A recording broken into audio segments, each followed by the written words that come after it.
Keyword in description, again that's very very important. Again ये book turn the ship around, turn the ship around हो और अंदर हो बिरयानी बनाने की तरकीब, क्या लगेगा?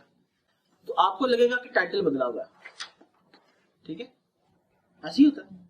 तो हम लोग अपने बिजनेस रजिस्टर करते हैं, तो हम लोग बाहर सपोज लगा देते हैं खुसा हाउस, पता लगता है अंदर हम लोगों ने कोई खुसा हाउस के ऊपर नाप करके कोई आ गया, तो अंदर हमने रहायश रखी हुई है, ये भी तो पॉसिबिलिटी होती है।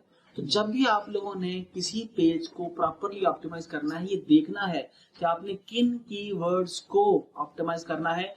अगर वो उसकी डिस्क्रिप्शन में ना हो तो उसका क्या हाल होगा, जो पंजाब यूनिवर्सिटी की वेबसाइट का, मतलब पंजाब यूनिवर्सिटी जो है pu.edu.pk, पंजाब यूनिवर्सिटी की होम पेज के ऊपर पंजाब यूनिवर्सिटी नहीं लिखा हुआ है कहीं पे। अगर लिखा हुआ है तो गूगल उसको या मोज उसको क्रॉल नहीं कर पा रहा है, ठीक है।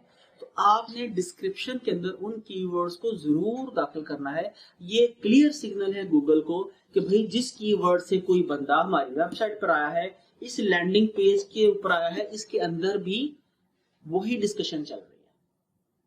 अगर टाइटल आपने लगाया हुआ है लैपटॉप का, नीचे आपने इंफॉर्मेशन दी हुई है सपोज प्लांट्स की, तो ये क्लियर सिग्नल है कि आपका डेटा ऑर्गेनाइज्ड नहीं है।